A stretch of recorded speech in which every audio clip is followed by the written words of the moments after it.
How to be a good wife. Being a good wife is not easy, even if you have a near-perfect husband.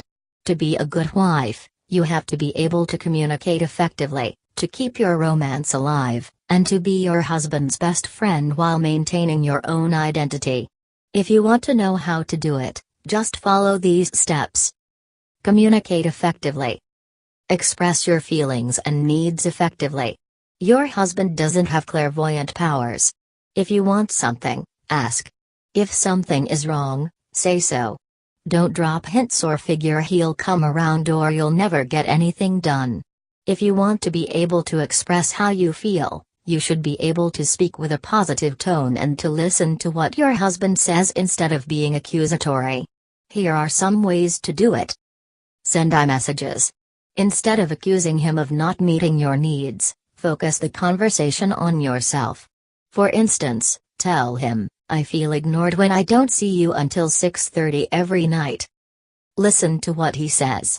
When he tells you something, repeat what he said back to him so that he knows you understand. For example, "I hear you saying that you're worried about finances, and that's why you've been working late." Avoid passing judgment. Let him finish what he's saying before you respond. After he's done talking, offer a solution. For instance, say, "I'm willing to live on a tighter budget if that means that I get to see you more often." Pick your battles. Some issues are worth fighting about, and some aren't. If you spend all of your time nitpicking your husband about minor problems that don't really matter, then he's not going to listen to you when major issues come up. Criticism can destroy a relationship. As long as the dishes are clean and unbroken, for instance, don't nag your husband about how to load the dishwasher the right way. Let him do things his own way. Don't sweat the small stuff. Avoid criticizing your husband without doing it constructively. Remember to try to be calm and rational, as strong emotions can easily turn a discussion into an argument. If you criticize every little thing he does, then he will quickly tune you out. You should praise your husband for the things he does right much more than you argue with him about things that he does wrong. This will make him much more likely to listen to you, and much happier to be around you. Be understanding when you discuss an issue with your husband. Fight right. Don't let anger take over because it may cause you to say things that you will regret later. Even when you don't agree with your husband, you need to respect his opinion and his viewpoint. To be a good wife, you need to understand that you may never agree on certain issues. No couple has an identical set of morals and beliefs, which means that both of you will need to learn to cope with occasions where you just can't resolve your opinions. Talk to him at the right time. Don't just spring your problems on him whenever. Avoid bringing up problems before dinner, while he's paying bills or when he's immersed in a stressful situation, like fixing a problem with your car. And never, ever start an argument in front of your children. 1. When you're wrong, admit it. You need to learn to respond to arguments and remain rational so you can recognize and apologize when you've made a misstep. Talk to your husband, not about him. Never talk to your friends or your family and say negative things about your husband if you're not communicating with him first. Talking about your husband behind his back is disloyal. When you get married, your first loyalty is to your partner, not to your birth family or your social group. Complaining about your husband to your friends and family will not only not solve any of your problems, but it will also make them view your relationship in a more negative light. Your friends and family may think they know what's best for you, but they don't know your relationship as well as you do and may unintentionally give you bad advice. Be accepting. Have realistic expectations. Neither of you are perfect. Unmet expectations tend to frustrate everyone. If your expectations are truly too high or unrealistic, then you need to set standards that are obtainable. For example, it is unfair to expect lavish possessions and have the love of your life home for every meal.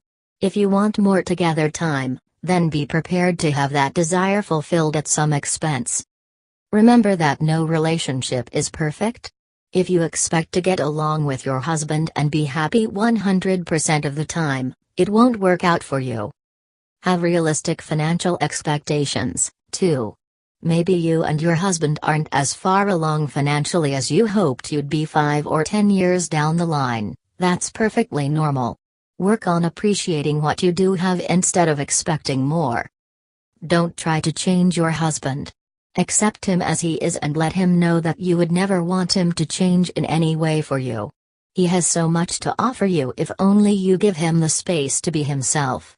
He is a growing individual, just like you are. Love him for who he is, and he'll love you unconditionally in return. Accept that you and your husband are not the same person. He won't always see the world the same way that you do, and that's a good thing. Being with someone who isn't exactly like you will make your relationship richer. There's a difference between asking your husband to clean up more around the house and making him become a hiking fanatic when he hates the outdoors. You can ask him to improve in different areas, but you can't force him to like all of the same things you do. Roll with the changes. You will experience crises together, from the loss of a job to the death of a parent. You may suffer financial hardship, or you may find yourselves unexpectedly wealthy and unsure of what to do. Your marriage can survive the changes if you're willing to keep communicating and being flexible. Here are some things to keep in mind as you learn to accept change. Remember that whatever changes happen, you and your husband are dealing with them as a team, not as people on the opposite side of a battle. Dealing with the changes together makes them much more manageable. Roll with the changes in your love life. Though you and your husband may still be passionately in love, don't get disappointed if he doesn't want to make love every night or to kiss you 20 times a day like he did when you were newlyweds. You can still keep your love strong without wanting it to be exactly the same as it was when you first got married. Roll with the changes with your bodies. Though you may work hard to stay fit and eat healthy, you have to accept that your 50-year-old selves probably aren't as svelte as your 25-year-old selves, and that's okay. Accept that having children changes a relationship. You and your husband's relationship will undoubtedly change and evolve once you bring kids into the equation. This doesn't mean it'll change for the worse, but it will mean that you will be spending a lot of your free time focusing on your kids instead of each other. Accept that this will change your relationship and work to make it thrive in new ways. To help this transition, work together to spend time with the kids, when you can, instead of isolating yourselves by taking turns. Find new fun activities that the whole family can do together to help you and your husband stay strong as you raise your kids. Strengthen your relationship by acting as a united front with your husband. You should agree on how to raise and discipline your kids so that you don't get into good cop and bad cop mode and position yourselves against each other when it's time to control your children. Accept your mutual mistakes. If you want to be accepting as a wife, then you have to be able to accept your husband's mistakes and to sincerely respect his apologies for doing something wrong, as long as it doesn't compromise you in a big way. If you hold a grudge too long, you won't be able to appreciate the good things about your husband, so it's best to accept his apologies, talk about how he won't upset you again in this way, and move forward instead of harboring resentment about the past. Accept your own mistakes, too. Don't be so focused on being the perfect wife that you can't admit when you're wrong. Admitting when you're wrong will help both of you grow as a couple. Be a good companion. Meet your husband's needs without compromising your own. If he needs more sex, then open your mind to the possibilities. If he needs time with friends or time to pursue a hobby, then don't be possessive. He'll be happier, and he'll be grateful to you for your respect. You should meet his needs, or at least some of them, without doing anything that feels uncomfortable to you. If he wants more sex, then consider having more sex with him, or think about why it doesn't appeal to you. If he's missing his time out with the boys, let him have a boys' night and have a girls' night of your own. If he wants time to pursue his hobbies, let him take the time. He'll grow as a person from doing his own thing, and this will benefit your relationship. Be your husband's best friend. Develop true intimacy and unconditional acceptance. Demonstrate a willingness to be vulnerable, and be confident that your relationship can withstand conflict. Enjoy your shared history and your inside jokes.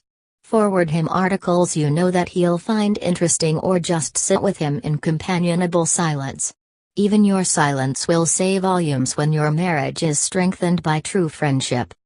Though you should maintain other meaningful friendships so your life is full of love and laughter, at the end of the day, your husband should be the person that you turn to. Aim to be the person that your husband has the most fun with instead of his best friend or his favorite uncle. You should be his number one go-to person, whether he needs a good laugh or a good cry. Create shared dreams. Never lose sight of the dreams that you share. Whether your dreams include retiring to a warm climate or taking a trip abroad for your 20th anniversary, embrace your dreams, talk about them and take steps to make them happen. If you and your husband's dreams don't intersect, then you'll be creating a rift as you both move further towards your goals, or if one of you doesn't get what he or she wants. 2. It's healthy to have your own dreams along with your husband's, but you should make sure that none of your dreams are completely in conflict. Even if your shared dreams are lofty, you still need to talk about them to keep your passion alive. Make time for romance. Make time for date night. No matter how busy you are, how stressful your job is, or how many kids you have, you need to make time to spend a romantic evening with your husband. If you don't have kids, aim for once a week, and if you do, try to squeeze in a date once every 2 weeks or as often as you can. Though it may sound corny, dressing up and going somewhere nice and special can renew your romantic connection and give you a breath of fresh air away from your home. Your date night doesn't have to be romantically themed. You can go bowling, play mini golf, or even go for a night run together. Just do whatever you can to connect and spend some time together. Schedule sex into your life. You may feel that sex has to be spontaneous, but if you don't add it to your schedule, you may start to neglect it. Without the frequent intimate acceptance and love that comes from your lovemaking, a person can become dissatisfied, grumpy, and ultimately suffer from feelings of rejection and even anger. Remember, lovemaking gives an intimacy and physical release that is vital for both of you. In most relationships, each partner has different needs and expectations regarding the frequency of physical intimacy. Find a happy medium with your husband. Couples who feel responsible for meeting the needs of their lover tend to be happier in their relationship. Kiss passionately. After a while, you make do with a peck on the lips instead of with full-on French kissing. Make it a goal to share at least one 6-second kiss with your husband each day, or every morning and night, even if you don't have more time for intimacy than that. You don't want your husband to think that kissing you is no different than dutifully kissing his children. The passion should still be present in your kisses.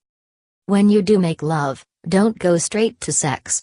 Make sure that kissing is an integral part of your love-making.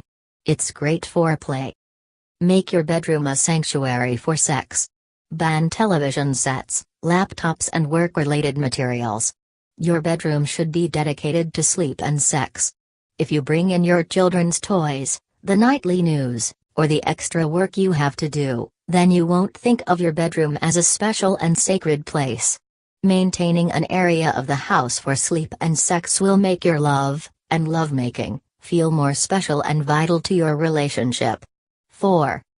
You and your husband can work together to remove any irrelevant items from your bedroom. This can also turn into a fun couples activity.